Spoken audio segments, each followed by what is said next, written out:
Because I believe that the desire for Yes. suppression comes from fear. So these people reaching out to you saying, how dare you share this? Where does that come from? I always want to ask why. Let's dig deep into why someone would even respond that way, right? And it comes from fear. They're afraid because it's some knowledge that they have that they've created an ego construct around. It's an ego trap where they go, wait, but this is why I'm important. I've attached myself to these concepts and told myself that that's the only reason why I'm important. And that right there is what needs to be broken down, because the information itself does not define you. You have to be a person. You are a person and you are important. You are a soul and you do have a purpose here that you should be driving through. And we are a collective. We are one. We are individual manifestations of the infinite, but we are a part of the infinite. Therefore, we need to be sharing this information. And the reason why we've gotten into this mess is specifically because of the desire for suppression. Revolution Radio proudly presents, live from the heart of the Blue Ridge, Roanoke, Virginia. It's the Just Bernard Show with host Bernard Alvarez. Join Bernard as he shares topics that reveal the real matrix and empower your human experience, including world liberty, the esoteric, suppressed technologies, spiritual ascension, and human consciousness.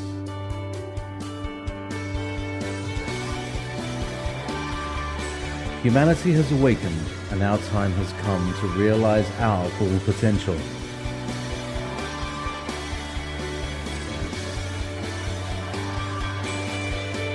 And now, live from the Star City, your host, Bernard Alvarez. Well, hello everybody, and welcome to the Just Bernard Show here on Revolution Radio at revolution.radio, our new address. Also, we are simulcasting video and images on my Facebook page at facebook.com/Bernard Alex Alvarez. Anyway, welcome to the show, everybody. It's the, what is this, the second or third week of January already? I can't believe I'm planning for February already.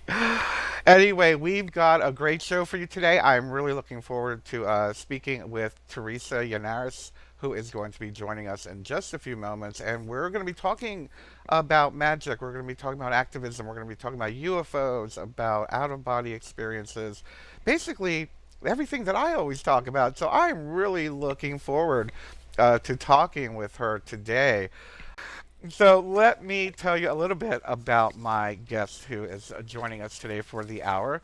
Teresa Yanaros is a millennial advocate for spiritual enlightenment, shares inspirational perspectives through her multimedia project and YouTube channel, Divine Frequency, and provides spiritual coaching to assist the co-creative consciousness and manifesting a positive future. Her bubbly personality, down-to-earth perspective, and genuine curiosity serve as a springboard for her projects. Her book, What is Magic?, which is going to be coming out soon, her spiritual coaching and tarot readings. She does interviews, research projects, the dissemination of disclosure, outing the deep state atrocities, and collaboration with alternative news media website Stillness in the Storm, which we just had Justin Deschamps was on a few weeks ago from Stillness in the Storm, the Full Disclosure Project, and other souls aligned with her vision of actively seeking a positive future and co-creative consciousness. God, you sound like my soul sister. Welcome to the show, Teresa Yanaros. How are you today? I'm so good, Bernard. Thank you so much for having me. Oh, we're really glad to have you. Like I said, we've had all of your other compatriots on, so you get to be the headliner. Well, it's good to be here. It sounds like we have a whole lot in common. I'm very excited to chat with you. We certainly do, Teresa, and I want to thank you so much for joining us today. So, Teresa, tell us a little bit about your story. Tell us how you got involved in the work that you're doing. What was your motivation? What was your inspiration? Tell us a little bit about your path that got you to doing this wonderful work. I would love to. So my family was actually stationed in RAF Woodbridge during the time of the Rendlesham Forest incident. I don't know if you've talked about that on your channel, but it's known as Not yet? Okay, well, here we are. Cool. So the Rendlesham Forest incident happened in 1980. This is also known as Britain's Roswell, and it's undoubtedly one of the best documented and most significant military encounters with a craft of unknown origin, or a UFO. It's also a case that involved very credible witnesses, trained United States Air Force observers and security police. It spanned over 3 days, and all kinds of people saw craft. It was amazing, and you can go check it out at the RendleshamForestIncident.com. I'm not going to get too far into that. But that happened to my family. They were there when it happened. So this was sort of the basis for my existence, because I came along into the family 7 years later after this occurred. And so this was sort of like an already known thing in my family, that magic, the unknown, is in our field. There's a lot more than what meets the eye. So this was the basis that I was raised in. And then we lived in Virginia during the time of the Seton miracles. I don't know if you've heard of this, but this happened in, I believe it was 93. Don't quote me on that. But basically what happened was, at our church, I was raised Catholic, our priest was giving a sermon, and 300 people in the church witnessed all of the statues of Mary begin to cry. Wow. Yes. And this did not just happen as a one-off. This happened quite a few times. It was in Time magazine. There was a lot of crazy stuff that was going on in my community. This priest was healing people of cancer. This directly affected my sister, who had a friend whose mom was in the late stages of cancer, went to the priest, and she was completely cured. So this concept of magic, of something extra physical, metaphysical, this was a reality for me growing up. Mm-hmm. I already grew up with these. So as soon as I got to the age where it was like, okay, Teresa, what are you going to do with your life? I was already so focused and passionate about the truth, seeing the truth behind the headlines of the mainstream media, that I went into journalism. So I got my degree from the University of Texas, Arlington in journalism. And then I went into the tech industry. And at a certain point, I kind of looked around me, and I had my swanky job. I was living in Santa Barbara, California. Everything was going great for me. And then I thought, you know what? There's a lot more that I want to do in this world. And I believe that I'm holding myself back. I think there's something else for me. Mm-hmm. So I leaned into that unknown. I quit my job. I sold everything I owned. I moved across the country on this like spiritual journey. And then I wrote a book called What is Magic? And this book is about all of my experiences that I've gone through. And it's the exploration of the question, what is magic?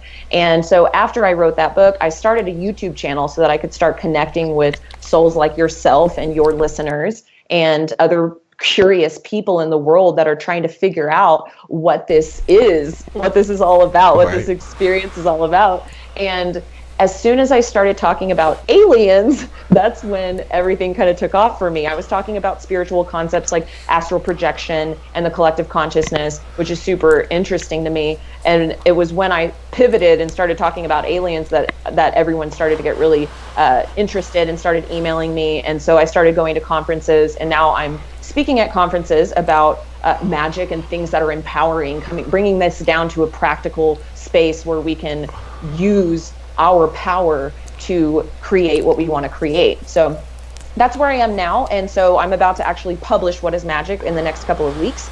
And now I'm here talking to you. Very cool. Wow.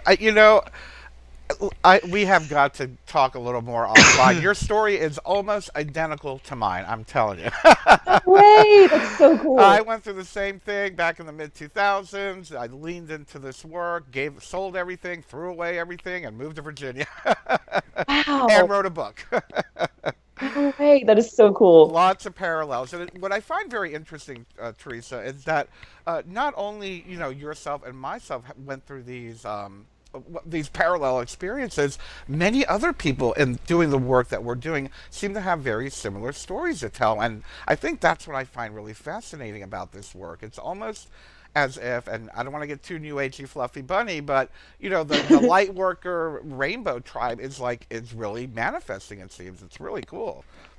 It is really cool, Bernard, and I completely agree with you. And I feel like we're all being activated and finding each other right now. And I don't know if anyone else is feeling that way, but I've heard a lot of people say that, and I certainly feel that way, where I feel like the more I lean into this path and I just lean into it wholeheartedly and just let everything else fall away and follow my heart, I'm finding more and more people that are aligned with what I'm doing, and it's just adding so much energy to what we're doing and what we're creating. Absolutely. I couldn't agree more.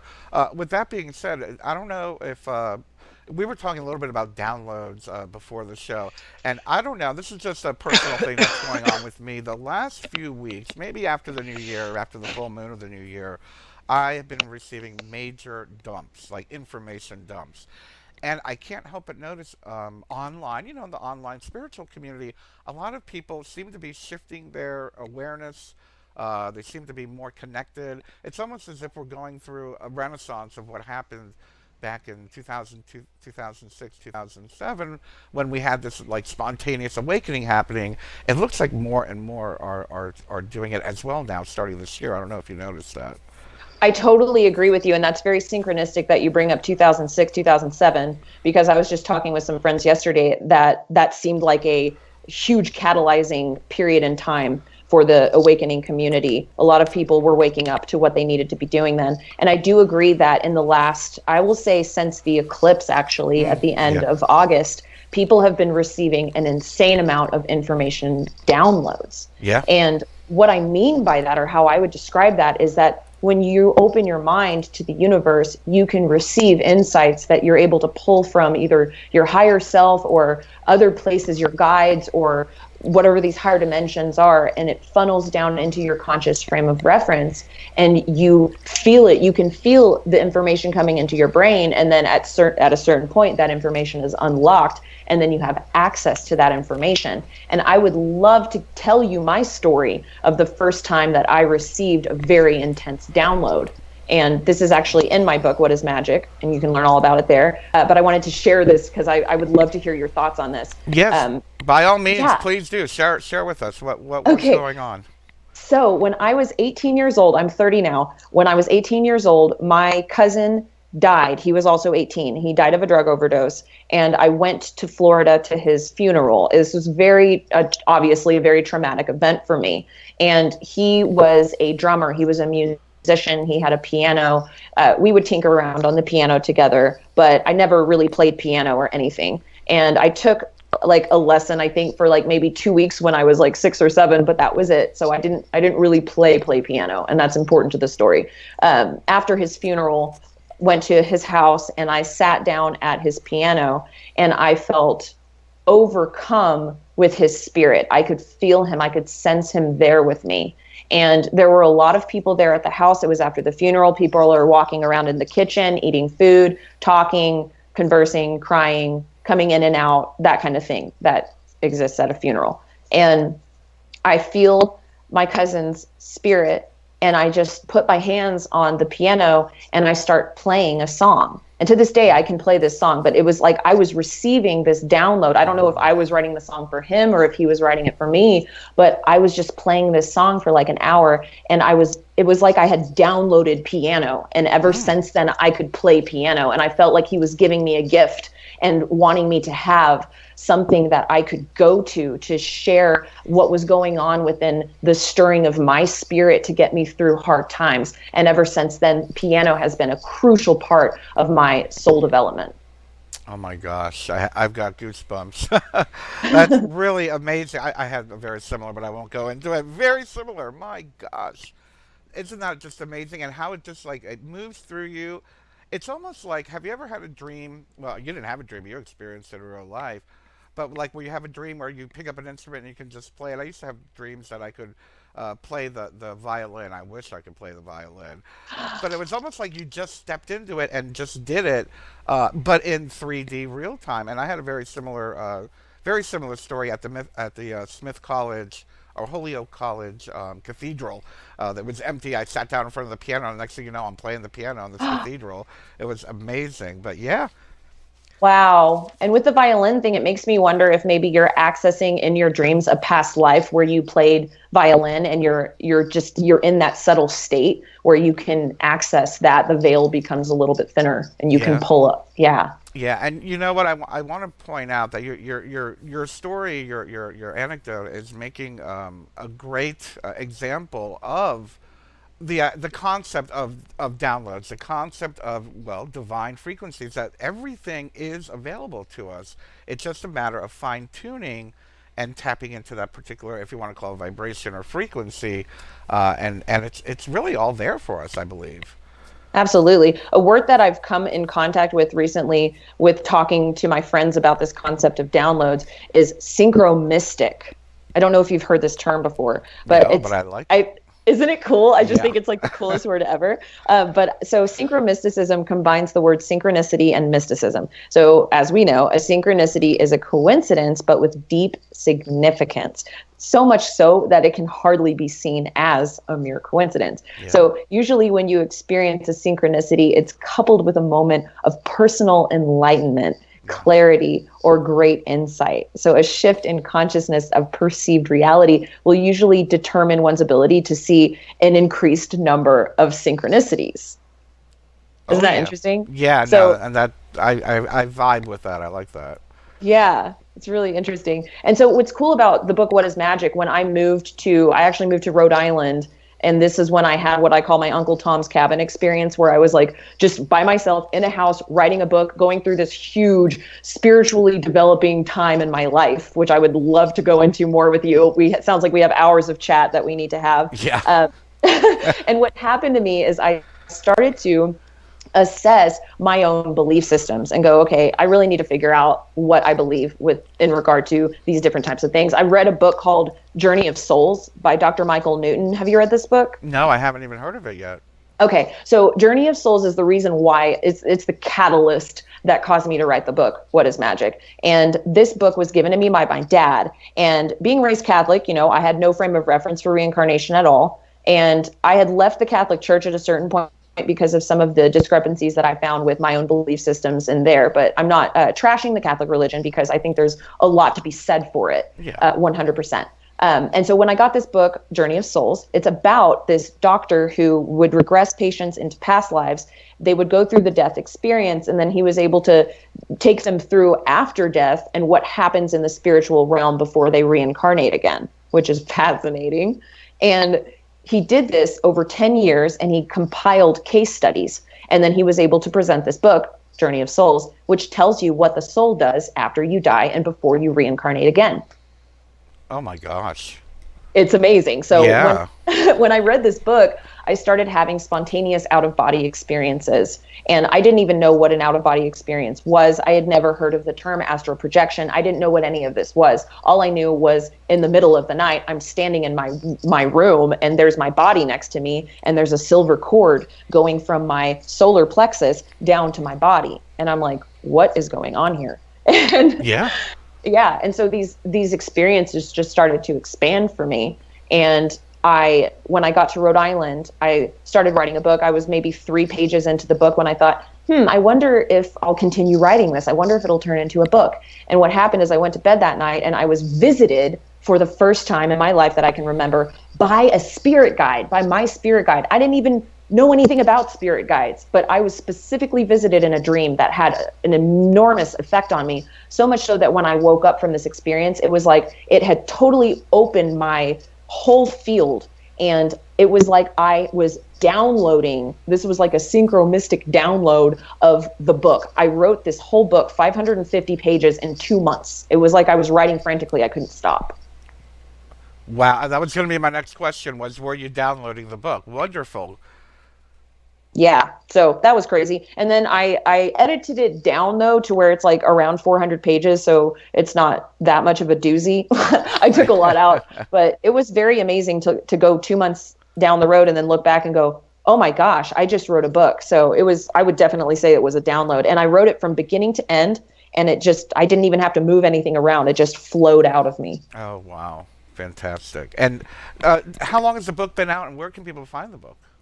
So I'm about to publish the book. I'm actually looking at it right now. I just received the proof. So I have a tangible copy in my hand, which is super swanky. I love the cover. I had a friend design the cover. It looks so cool. I can't wait for you to see it. And it's going to go on pre-order as soon as I finish up a couple of formatting things, that's just the last thing I have to do. Right. And then I will throw it up on Amazon for pre-order. And then I'm going to release it. The plan is to release it on February 11th, which is the day that I will be speaking at Conscious Life Expo in LA. Oh, wow. Congratulations. Oh, 211. That sounds very mystical. Yes, that's what I thought too. Yeah. Very cool. So, give us a little glimpse into the book. Are you going to be sharing your experiences? Are you going to be sharing how-tos? What can people look forward to experiencing when they read the book? Great question. So as we know, as I've sort of been talking about, a couple years ago, I went through a transformative shift in consciousness that completely catalyzed an awakening in me. So this book is specifically about integrating and reconciling old belief systems. So it's called What is Magic? Because I've come into contact with some really crazy supernatural and otherworldly situations over the course of my life. And I've had some unbelievable and amazing mystical experiences. People told me I needed to write a book about it, and I finally did. And the point of the book is to provide an insight into how to assess your belief systems and improve your daily life by finding a way to engage in practical spirituality. Nice. And this is something that I also teach in my coaching sessions and in my public speaking engagements. I love it. That's fantastic. And I think that's probably what we need right now. I feel it's so important. I'm working on my second book as well.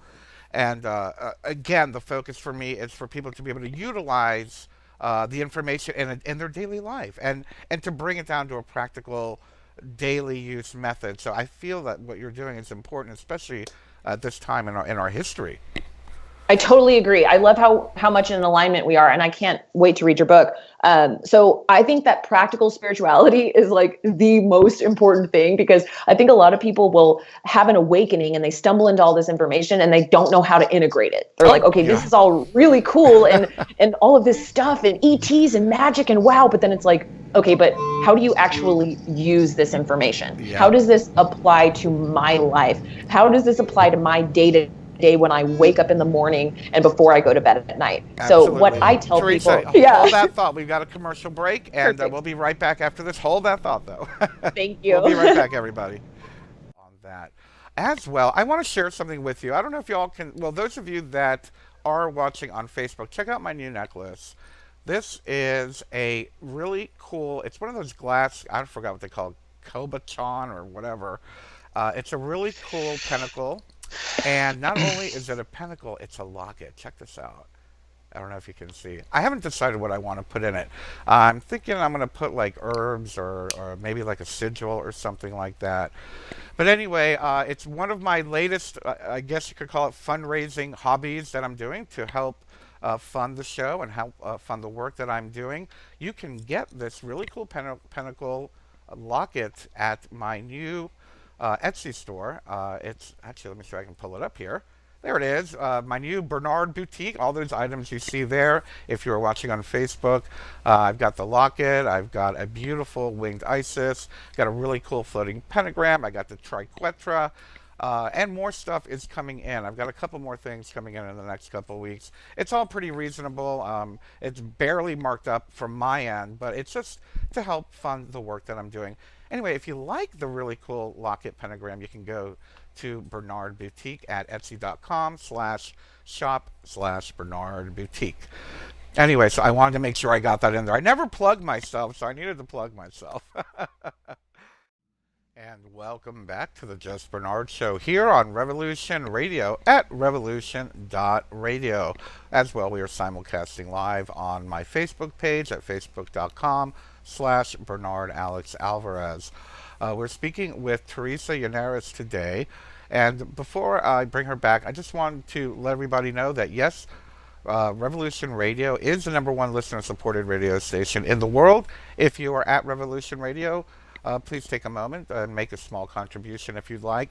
As well, it's very important that you support this particular show, the Just Bernard Show.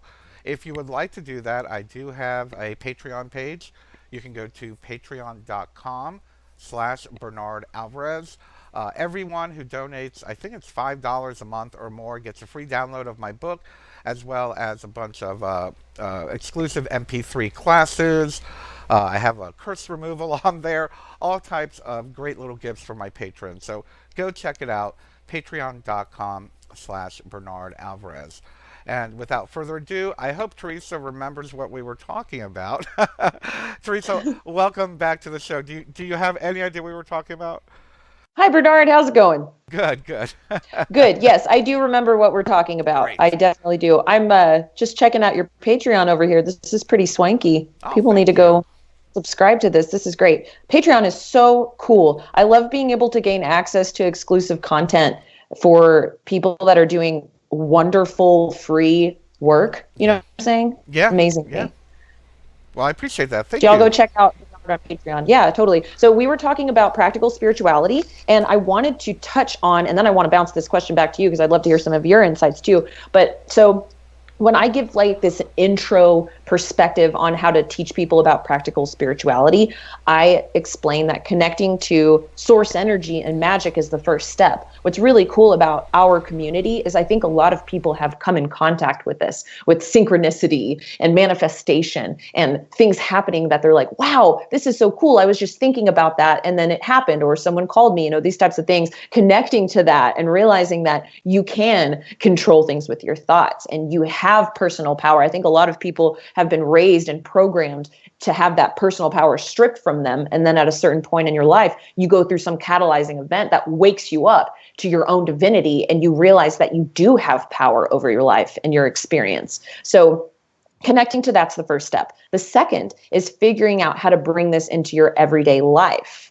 So making steps towards your higher purpose is paramount. So figuring out what that purpose is and actually doing that, whether that looks like small actions during the day, whatever it is that you know deep inside you that you should be doing, even if you can't do it 100% of the time, start doing it some of the time so that you're putting energy into that. So when it comes to manifestation and harnessing the magic that resides within you, it's not just about putting intention out into the universe. And this is the most important thing. It's not just about putting intention out into the universe. It's also about attention. First, you make up your mind about what you want. Then you dive deeper to figure out why you want that, whatever this goal is, whatever this is that you want. This takes the goal out of the realm of its extrinsic motivation and it makes the desire intrinsic. So now you have a reason and a purpose for wanting that. Then you need to make a plan for how to actualize that goal, and then you activate. So you actualize the goal by making it happen. It starts with mind, and then you give yourself the reason. You create a story around it, and then you go and you achieve that goal. Beautifully said, and I couldn't agree more with you, Teresa. It seems that, well, I think I did a video on this recently about the law of attraction is not what people think, Exactly. You don't just wish for things. There is work involved, and in order to do the work, you have to do the work. I always say, when I'm teaching my new little pagan students, I always say, if you want to practice witchcraft, you have to practice witchcraft. It is a practice. There is work involved in this manifestation work, and I agree with you wholeheartedly. Totally. Yeah, I love that. Like for me, whenever I first started looking into altars and elements and bringing in that type of energy into a circle and then praying and using intention and that kind of stuff, I had a really interesting experience. I researched into bringing elements into a space. I did the whole setting the intention, and then I was in a deep meditation, and I felt, I don't want to use a term that is going to make people uncomfortable, because I think that this is a term that encompasses the Great Spirit, the Holy Spirit, source energy, whatever it is that you connect to call that the divine, the universe, whatever this force is, this creative force. That anybody can insert your word is what I'm getting at. Mm-hmm. But for me, I use the Holy Spirit because that's how I was raised. Mm-hmm. And when I was praying and I was meditating and I was focusing my intention on clearing out my mind and just being receptive, I felt the Holy Spirit come into my body, and it was just this cleansing, beautiful, perfect moment. And what was so cool was that the red candle that I had lit and put on the altar to represent, I lit it with the intention of the Holy Spirit being present in the room. The flame on the candle actually bent toward me. Ah, nice. It I was love really that. cool. I love that. I love that. I used to be able to play with candle flames. I don't think I've been doing it recently, but like pulling the candle flame toward you or stretching it and things like that. But I love that because it's a very simple way to know that there's energy flowing in the room, and just like what you described, it's beautiful. Yep, pretty cool. That's also in my book. Oh, I can't cool. wait till this is published. Yeah. So Coming tell. up. Oh, go ahead. Oh, I just said coming up. That was it. Coming up. Okay. Uh, Now, we talked a little bit about some of your mystical experiences. What is there one particular one that really stands out to you? We just talked about the Holy Spirit coming through you. What are some of the other mystical experiences that really stand out to you? Let's see. I would love to tell you about when I was visited by my spirit guide for the first time. That was a really cool experience. I was meditating in bed and I had my eyes closed and I was focusing on uh, pulling the image of like an etheric ball into in front of me, like a silver ball, and I was just sort of putting my intention into this space so that it was helping me focus on something so that I could fall asleep. And I don't know what happened next. I don't know if I fell asleep or if this was an astral type of experience. I didn't have a whole lot of experience with any of that at the time, so it's kind of hard to tell. But let's just say it was a dream. And then I'm shooting forward in the ether. And I say ether because it was all black. And it wasn't like I could see my body or anything. I was just a being, a soul shooting forward through this blackness, but it was space. And in this experience, I sensed another being there with me in front of me. And so I'm suspended now in ether. And there's a soul in front of me that I can sense with my thoughts. And I can sense their thoughts, they can sense mine. And we're having this experience now, this interface is what I would call it. And I knew it was like sort of like if you have amnesia and then you remember again, like if let's say you're standing across from your mother and you've had amnesia and then all of a sudden the amnesia is lifted and then you see your mom for the first time again and you're like, wow, oh my gosh. And all the memories kind of come flooding back and you remember this person. That's what it was like. I had this overwhelming experience of, wow, I know this soul. I know this person, and I could also sense that they could sense me thinking that. So it was a complete interface. And then it was kind of funny too, because my spirit guide was kind of like, I could sense the impatience, like, okay, I know, I get it. This is cool. Like, I've got something to show you. So can we kind of like move this thing forward? Like, I know this is exciting. So that was kind of funny. And then I kind of tapped in. I'm like, okay, what do we have going on here? And he said, and I say he, I use the pronoun he just because it makes it simpler. But he projected this shape in front of me, and it looked sort of like a dodecahedron, but that it was like shifting and changing shapes and spinning. And inside this shape, it was like a calendar of my past lives. He was flipping and spinning it, and then it would stop on a past life, and then we go, no, that's not the one we want, and then spin it, and then it would stop, and I would see like an image and like a moving picture, like a movie of a past life, and then he would spin. It was really cool. And then he was saying like, okay, yeah, you had about 7 past lives that were more or less like even development, and then he was like, but this is the one we want to go into. And so he stops this shape on this past life, and then it's like sort of like Harry Potter with the pensieve where you dive in, and then now you zoom in and then it encompasses you and you're inside this memory.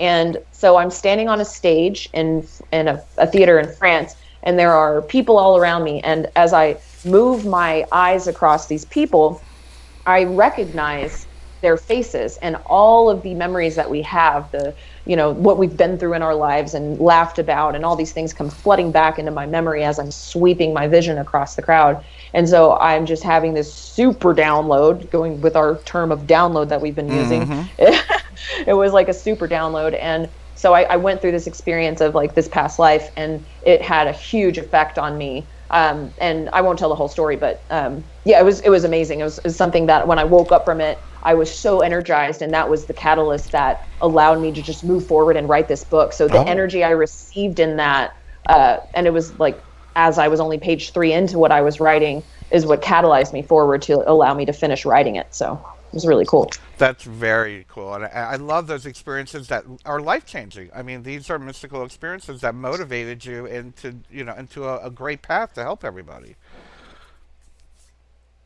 It's true. It was pretty cool.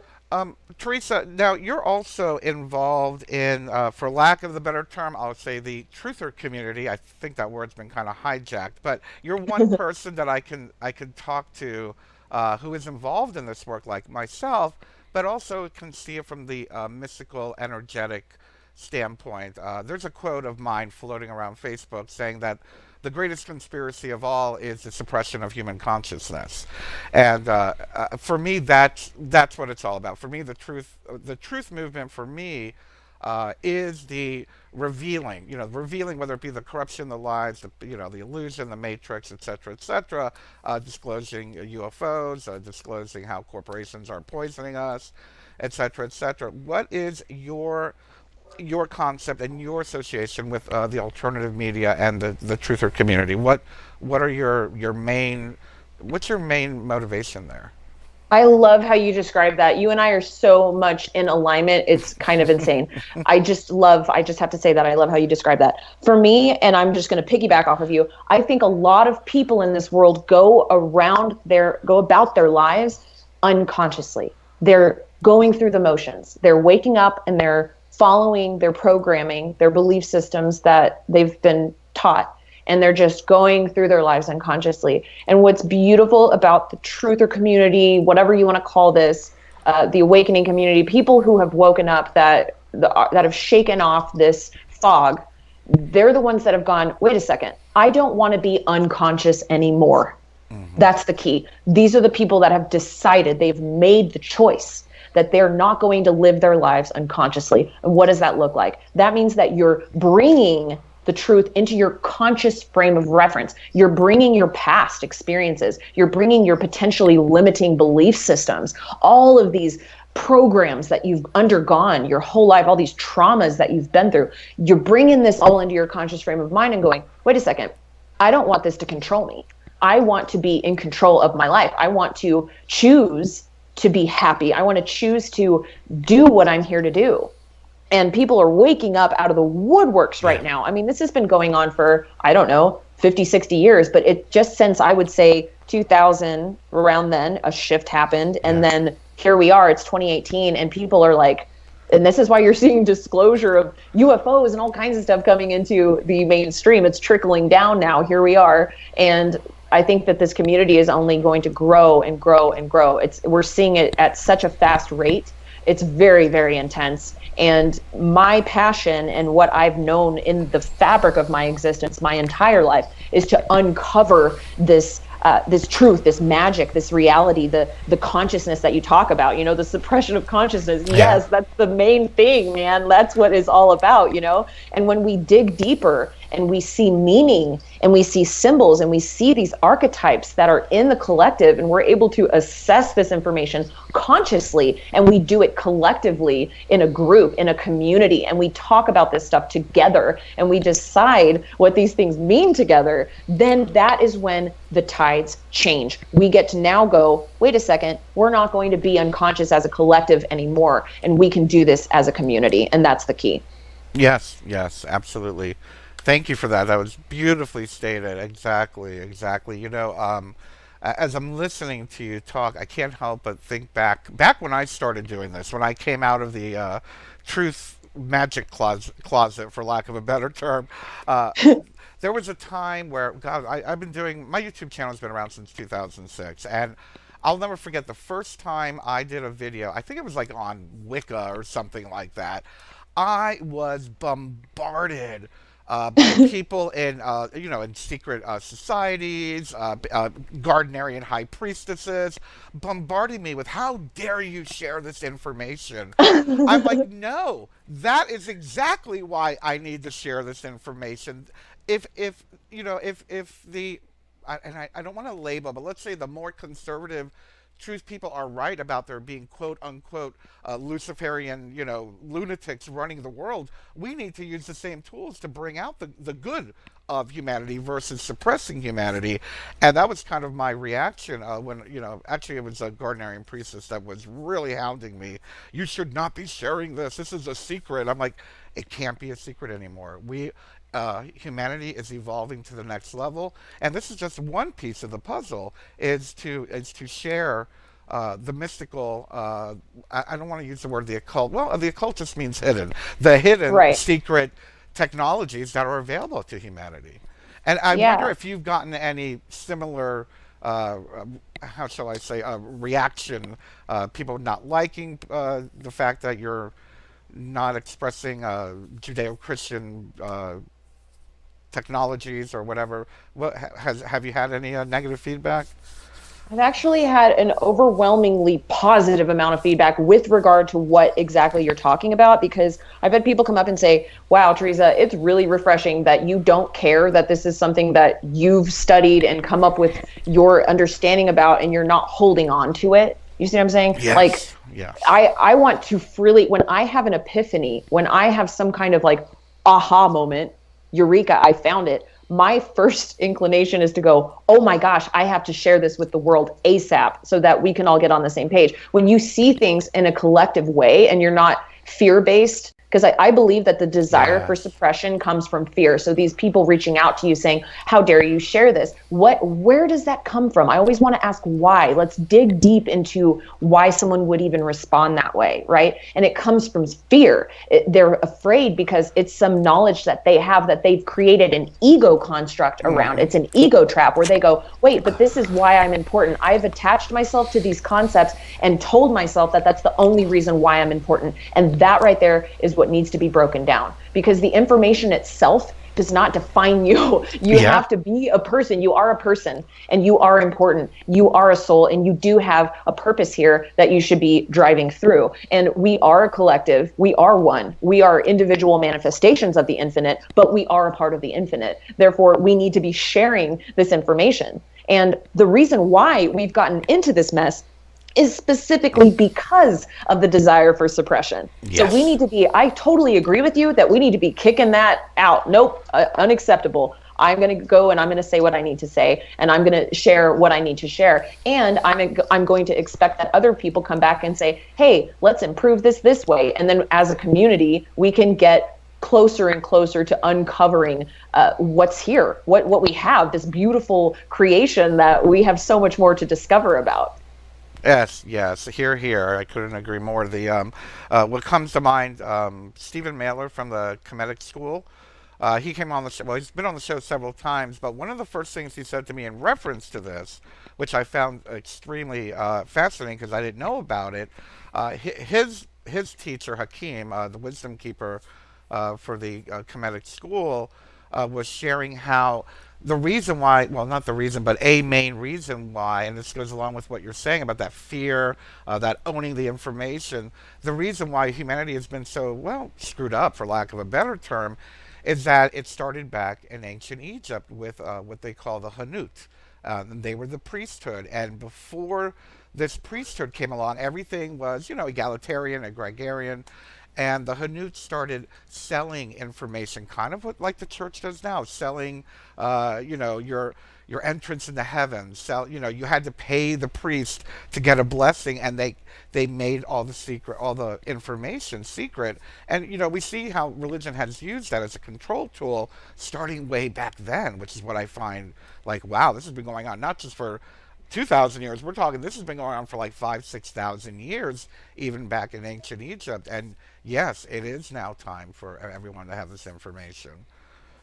Yes, I totally agree. That's beautifully stated. I also think with the internet, it's changed a lot. So people have access to a lot more information. Plus, it's coming out. All this information is just being flushed out. And so what we need to do now is we need to approach what I call disclosure consciousness. And this is something that Deschamps of Stillness in the Storm and I talk about all the time. And there's an article that I wrote for Stillness in the Storm called 3 Steps of Disclosure Consciousness, Milestones for an Awakening Mind. So I encourage people to go check this out. But the idea is that we need to be we're in this constant state of uncovering the truth, uncovering what is hidden. We're finite manifestations of the infinite, as I said before. Therefore, there's always more information. There's always more expansion. Let me take the word information out of there and insert expansion of consciousness instead.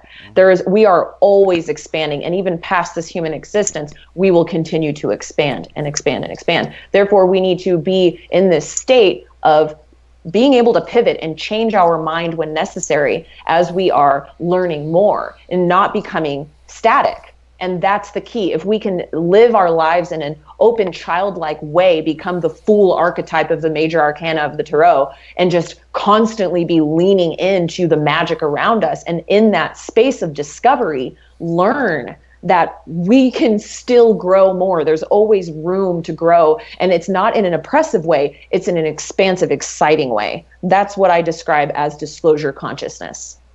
That is a great example, a great way to explain it. I love that. I love that. So we're down to like our last 3 or 4 minutes already. I can't believe it. I could talk to you for a couple more hours, but I'm like, oh, we need to talk about that. Oh, we need to talk about that. But good, I have about 5 more shows set up for you. Anyway, Awesome. Let's do it. You're going to be going to the Conscious Life Expo on February 11th, and you're going to be talking. Do you believe in magic? Tell us a bit about the expo and what a little review of what you're going to be talking about.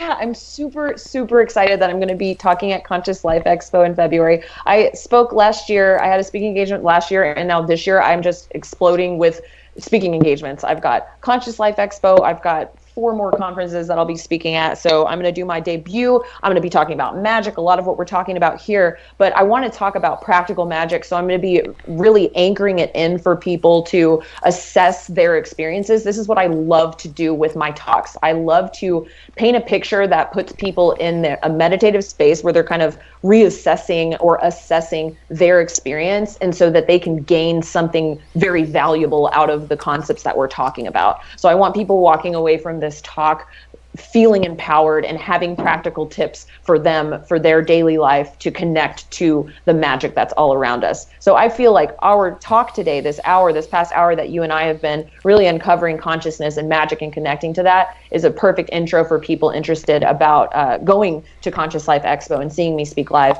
on February 11th, which will be also the day that I'm hoping to release my book. Yes, congratulations. That's going to be great.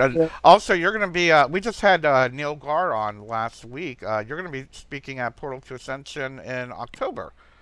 Yes, well. Absolutely. So I actually have 2. I'm going to have my own webinar, a Divine Frequency webinar, I think in June, for Portal to Ascension. So in that webinar, you'll have to come hang out. It's going to be so much fun. We're going to be talking about the major arcana of the tarot and traveling through the archetypes and assessing your soul development through those archetypes. I'm going to be focusing on just a certain portion of the major arcana. And then when you come to the actual conference in October, I'm going to do the full-blown presentation where we're going to go through all of them. So it's going to be super fun. Wow. Very, very nice. Wow. Anyway, gosh, I hate to wrap it up already. Thank you so much, Teresa. It has been so great to have you on. Teresa Yanaros, everyone, and her website is thedivinefrequency.com and youtube.com/divinefrequency. And before we go, stay on the line, Teresa. Before we go, I want to just let everybody know that tomorrow I'm going to be featured on the Quantum View. We're doing a presentation on transdimensional consciousness and transdimensional entities at the Pyramid One Network. And that is going to be at 6 p.m. Eastern Time, and that's the address, pyramid1network.com. It's the Quantum View Show. Again, tomorrow, 6 p.m. Eastern Time. Next week, I said that we are going to be carrying on and talking about this wonderful vibe that we've got going on. We are going to have the power of the goddess in the world will be the presentation next week with us, Isabella Price. We love you, everybody. Have a great week. I love you. Bye-bye.